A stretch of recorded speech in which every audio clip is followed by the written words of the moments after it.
मित्रांनो, स्वाभिमान शोध अस्तित्वाचा या मालिकेच्या आजच्या भागात आज आपण बघणार आहोत.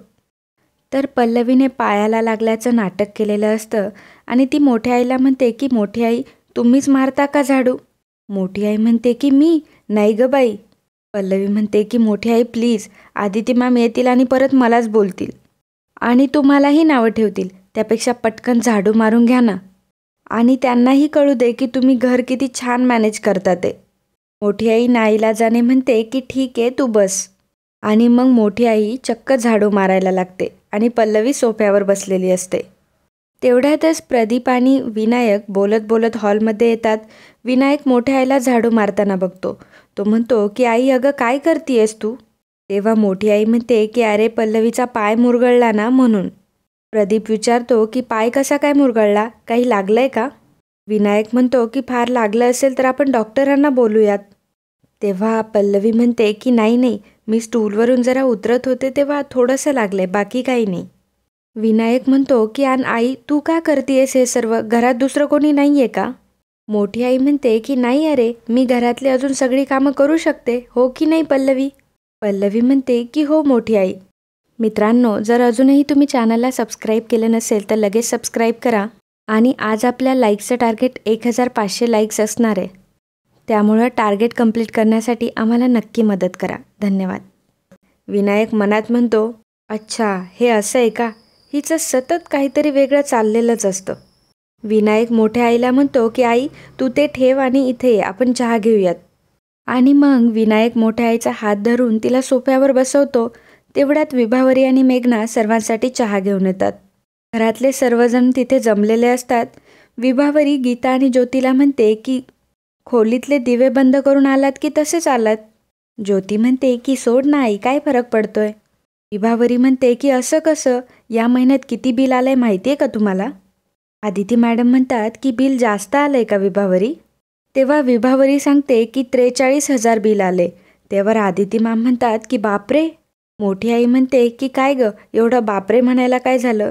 आपल्या घरात एवढी माणसं राहतात, आपलं घर एवढं मोठं आहे, तर 43,000 बिल आलं त्याला काय झालं? मोठे काका म्हणतात की बिल तुला भरावं लागतं का आदिती, मग तुला कशाला चिंता? आदिती मॅम म्हणतात की मी भरू शकते बिल, तो प्रश्न नाही आहे. प्रश्न हा आहे की आपण उगाचच वीज खर्च करतोय. निष्कारण खर्च आहे तो आपण थांबवू शकतो. मोठी आई म्हणते की अगं पण कशाला वाचवायचा, आणि पैसे वाचवायचे म्हणजे काय अंधारात बसायचं का? पल्लवी म्हणते की बरोबर आहे मोठ्या आईंचं, जेवढी गरज असेल तेवढी वीज वापरली जाणारच ना, त्यात काय इतकं चुकीचं आहे? तेव्हा आदिती मॅम म्हणतात की अगं पल्लवी, तू हे बोलतीयस? वीज जेवढी वाचवता येईल तेवढी वाचवली पाहिजे आपण.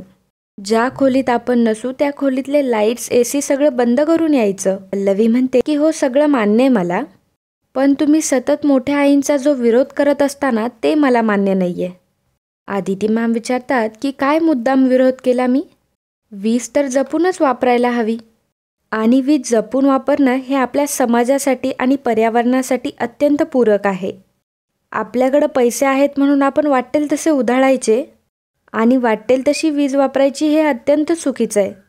आणि संसार जपून करावा, वस्तू तोलून मापून वापराव्यात. त्यामुळं तर वहिनीनेच माझ्याशी वाद घातला होता. आता तर अगदी वेगळंच बोलतायत ह्या. मोठी आई म्हणते की हे बघ आदिती. तेवढ्यात शांतनू म्हणतो, मोठी आई, ते जे म्हणतायत ते पटतंय मला. गरज नसताना लाईट कमी वापरणं हा अगदी योग्यच सल्ला आहे. आपण कॉलेजमधल्या स्टुडंटला देखील हाच सल्ला देतो, हो की नाही मोठे काका? मग आपण घरी हे करू शकतो. मोठी आई, हे बघ, समोरची व्यक्ती जर आपल्याला योग्य सल्ला देत असेल तर तिचा आपण ऐकू शकतो ना, काही हरकत नाही आहे त्यात. तेव्हा विनायक देखील म्हणतो की आई, मलासुद्धा पटतंय की तो काय म्हणतोय ते, पण माझा एक वेगळाच विचार चालू आहे. तो मोठ्या आईला म्हणतो की मला एक सांग, घराच्या किल्ल्या तुझ्याकडं आहेत ना?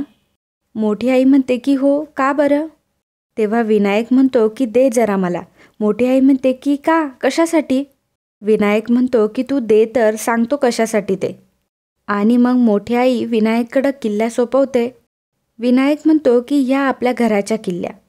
तो किल्ल्या आदिती मॅमकडे घेऊन जातो आणि म्हणतो की आदिती काकू, आजपासून या सर्व घराची जबाबदारी फक्त तुझी. मोठ्या आईला मात्र चांगलाच धक्का बसतो. आदिती मॅमला देखील काही कळत नाही आणि घरातल्या सर्वांनाही. आदिती मॅम म्हणतात की विनायक नाही. मोठी आई म्हणते की विनायक काय करतोयस तू हे? मोठे काका म्हणतात की विनायक आदितीचा इतकी वर्ष झाले या घराशी काहीच संबंध नव्हता. ती इथे नव्हती, इतकी वर्ष तुझ्या आईनेच हा सांभाळ केलाय. तू देखील इथं नव्हतास, माणसं ओळखत नाहीस तू. विनायक म्हणतो की माणसांना ओळखायला 1 वर्ष नाही तर 1 दिवससुद्धा पुरेसा असतो. आणि आपल्या घरात कोण कसं आहे हे मी चांगलंच ओळखतो. आणि आई, तिला व्यवहार चांगला कळतो, सगळी जबाबदारी छान निभावेल ती. आणि तू तरी किती दिवस करणार अजून? आमच्या सर्वांची जबाबदारी आत्तापर्यंत तूच घेत आली आहेस. इतकी मेहनत केली आहेस तू, आता बस आणि आराम कर. अगं दुसऱ्यांना घेऊ दे की जबाबदारी आता. तो आदिती मॅमला म्हणतो की म्हणूनच ह्या किल्ल्या आता मी तुझ्याकडे सोपवतोय. आदिती मॅम म्हणतात की नाही विनायक, नकोय मला सत्तेची हाव नाहीये. विनायक म्हणतो की कमॉन काकू, मी कधी म्हटलं की तुला सत्तेची हाव आहे म्हणून? सत्ता असावी पण ती योग्य हातात असावी. मोठी आई बोलायला जाते तर विनायक म्हणतो की आई प्लीज तू बस आणि चहा घे. विभा काकू, आईला चहा दे बरं. मोठ्या आईचं कोणी काहीच ऐकून घेतलेलं नसतं. मोठ्या आईचा मात्र प्रचंड पारा चढलेला असतो. विभावरी म्हणते की मोठी जाऊबाई चहा. मोठी आई विभावरीकडे देखील खूप रागाने पाहत असते आणि तो चहा घेते आणि जोरात फरशीवर फेकते आणि रागानेच तिथून निघून जाते. मोठे काका देखील मागोमाग निघून जातात. प्रदीपही जातो आणि मग पल्लवी आणि मेघना कपबशीच्या काचा उचलत असतात आणि तेवढ्यातच मेघनाच्या हाताला लागतं. विनायक येतो आणि मेघनाला विचारतो की काय गं, कुठं लक्ष असतं तुझं? पल्लवी म्हणते की मी हळद घेऊन येते. तेव्हा विनायक म्हणतो की तू थांब, मी आणतो. आणि मग विनायक लगेच किचनमध्ये जाऊन हळद घेऊन येतो आणि मेघनाच्या बोटाला लावतो आणि म्हणतो की काय गं हे मेघना, बघून करत जा ना, तुला जर काही झालं तर मी नाही सहन करू शकत. मेघना तू काळजी घे स्वतःची, निदान माझ्यासाठी तरी.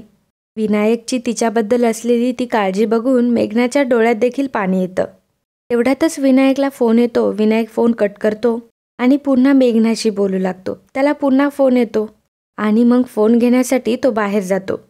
आणि मग बाहेर येऊन विनायक फोन घेतो आणि म्हणतो की बोल. हा जरा आतमध्ये होतो, वाईफसोबत बोलत होतो. मी फोन करणार पण होतो, रात्री बाहेर पडलं म्हणून पॉसिबल नाही झालं. डोंट वरी, मी आहे ना, सगळं ठरल्याप्रमाणेच होणार. Okay bye. असं म्हणून विनायक फोन ठेवतो. शांतनू म्हणतो की आता आपल्या घरात काहीतरी चांगलं चालू आहे असं म्हणत असताना काहीतरी नवीनच विषय निघतो आणि मग वाद होतात आणि घरातली शांतता देखील भंग होते. हे असं नक्की का होतं ते मला कळतच नाही.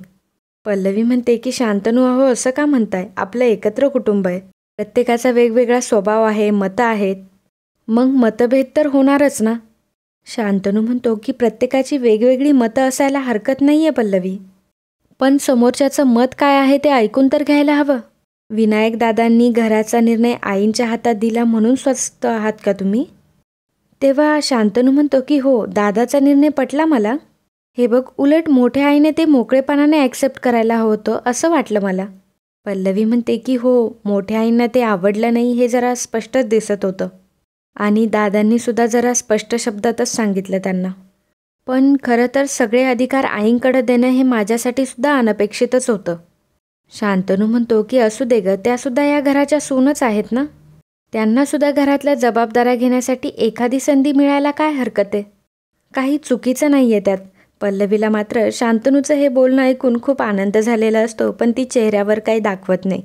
तेवढ्यात शांतनूला एक फोन येतो. तो फोनवर बोलत असतो. पल्लवी मनात म्हणत असते, शांतनू हे तुम्ही बोलताय? आदिती सूर्यवंशी हे नाव जरी तुमच्यासमोर घेतलं तरी संताप व्हायचा तुमचा, आणि आज तुम्हीच त्यांना संधी द्यायला हवी असं म्हणताय. मोठ्या आईची सुद्धा काहीतरी चूक असू शकते हेच तुम्हाला कधी मान्य नव्हतं, पण आज त्यांची सत्ता गेली तरी तुम्हाला काहीच विशेष वाटत नाही आहे. हा खरंच चमत्कारच आहे. मी हे सर्व ज्या उद्देशाने करते ते लवकरच पूर्ण होणार असं दिसायला लागलंय. मोठी आई तिच्या रूममध्ये आलेली असते आणि सगळ्या गोष्टी ती इकडं तिकडं फेकत असते. ती प्रचंड रागात असते. तेवढ्यात मोठे काका तिथे येतात आणि म्हणतात की सुपर्णा, हा काय वेडेपणा लावलायस तू, काय एवढी चिडचिड करतीयस तू? तेव्हा मोठी आई म्हणते की मग काय करू? अहो, आपल्या विनायकने माझी सर्व सत्ता त्या आदितीच्या ताब्यात दिली, त्याचं कौतुक करू का, की मखरात बसून त्याची पूजा करू? मोठे काका म्हणतात की तू जरा शांत हो आणि माझं ऐकून घे जरा.